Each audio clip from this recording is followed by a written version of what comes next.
Jadi hari ini gue bakal wawancarain orang-orang yang ada di Taman Kodam. Yuk ikutin. Halo. Aku boleh kenalan dulu nggak sebelumnya?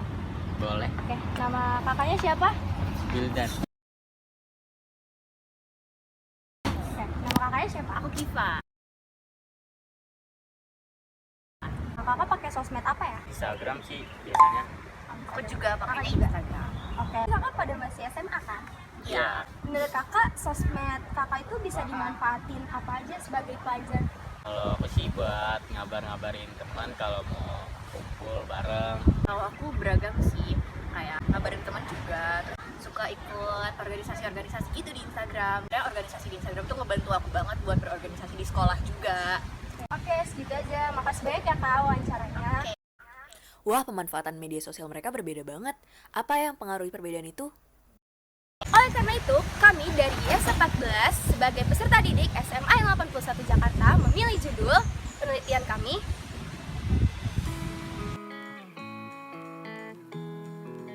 Sebagai makhluk sosial, komunikasi merupakan hal yang sangat penting dalam kehidupan sehari-hari. Nah, dalam melakukan komunikasi itu, kita perlu sebuah branding yang dapat membantu kita untuk mempengaruhi orang lain dalam suatu komunikasi.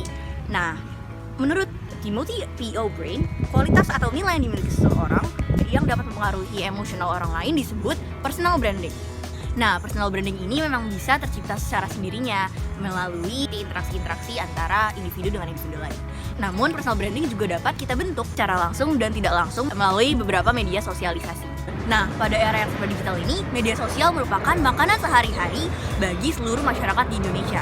Berdasarkan pernyataan dari UNICEF, remaja dari usia 13-19 tahun merupakan pengguna yang mendominasi media sosial pada era ini. Hal ini memungkinkan para remaja untuk mengakses media, informasi yang ada di sosial media secara mudah tanpa batasan ruang dan waktu.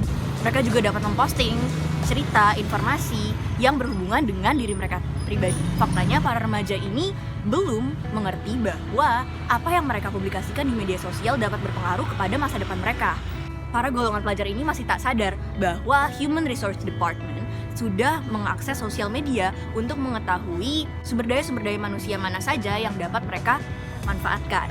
Nah, walaupun begitu, ada beberapa pelajar yang sudah memanfaatkan media sosial mereka untuk kebutuhan profesional. Sebuah penelitian bahkan menyatakan bahwa media sosial dianggap sebagai wadah penemuan identitas oleh para remaja di Indonesia. Nah, para remaja ini mempublikasikan kebolehan mereka, lalu prestasi-prestasi mereka untuk membentuk sebuah branding atau kepribadian baru yang dikenal oleh para masyarakat digital yang ada di sosial media tadi. Oleh karena itu, kami memutuskan untuk membuat penelitian dengan judul Pengaruh Personal Branding di Sosial Media terhadap kualitas peserta didik SMA 81 Jakarta. Dalam penelitian kami ini, kualitas peserta didik kemudian dijabarkan lagi menjadi potensi dan kompetensi mereka di sekolah. Masalah-masalah yang kita ambil dari penelitian kali ini adalah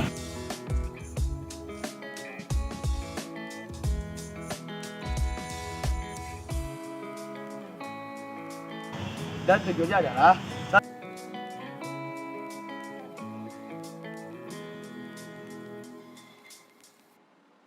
Jadi di sini ada manfaat penelitian. Pertama itu ada manfaat penelitian bagi peserta didik. Yang kedua ada manfaat penelitian bagi pihak sekolah. Nah, yang ketiga ini ada penelitian bagi masyarakat.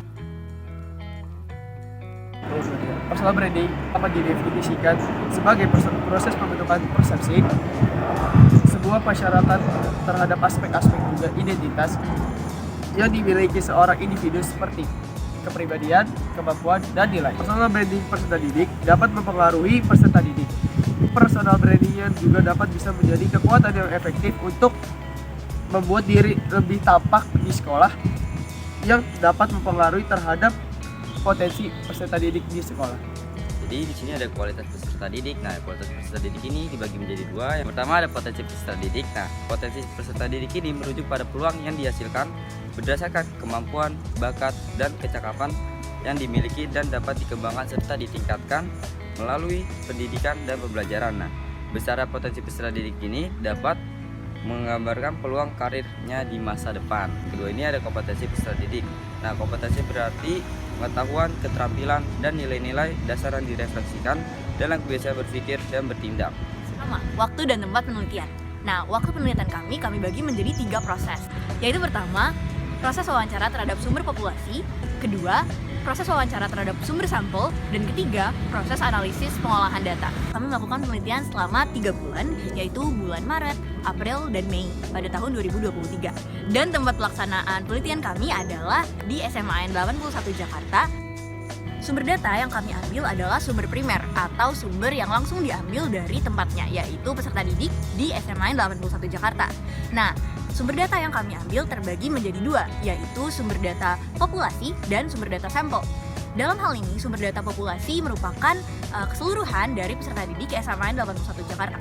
Kemudian, sumber data sampel merupakan sebagian dari sumber data populasi yang telah kami saring melalui beberapa metode. Kami akhirnya akan mendapatkan 2 bentuk sumber data sampel, yaitu pertama, sumber data sampel A, peserta didik yang telah membentuk personal brandingnya dengan baik di sosial media, dan kedua, ada sampel B adalah peserta didik yang masih awam dan belum membentuk personal branding di sosial medianya. Dalam penelitian kali ini, metode pemerolehan data yang kami gunakan adalah metode kualitatif dalam bentuk wawancara secara langsung.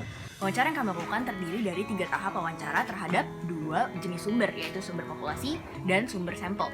Wawancara terhadap sumber populasi akan didahulukan karena hasil wawancara dari sumber populasi kemudian akan digunakan untuk mengambil sumber sampel menggunakan metode yang dinamakan snowball sampling. Sumber sampel yang telah ditentukan kemudian masih digeneralisasikan lagi menggunakan cara purposive sampling agar terbagi menjadi sampel A dan sampel B.